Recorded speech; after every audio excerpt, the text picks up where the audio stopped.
मिरज शहरातील विजापूर वेस्ट परिसरात असलेल्या एका बारमध्ये सोमवारी रात्री जोरदार हाणामारीची घटना घडली। बारमध्ये सुरू झालेल्या वादातून दोन गट आमने सामने आले आणि संपूर्ण परिसरात तणावाचे वातावरण निर्माण झाले। मिळालेल्या माहितीनुसार विश्वेश घोडके राहणार नदी वेस्ट मिरज व त्याचा मित्र प्रणव हे बारमध्ये गेले होते। त्याचवेळी जुल्लू बेपारी व समीर मुल्ला राहणार गुरुवार पेठ हे देखील बारमध्ये होते।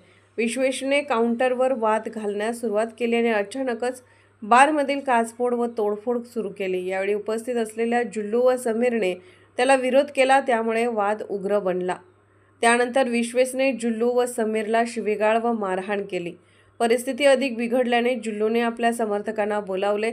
बारमधून बाहेर पडून भाजी मंडईजवळ दोन्ही गट पुन्हा आमने सामने आले आणि तेथे तुफान हाणामारी झाली। काही वेळातच विश्वेशचे समर्थकही घटनास्थळी दाखल झाले आणि संपूर्ण परिसरात दहशतीचे वातावरण निर्माण झाले।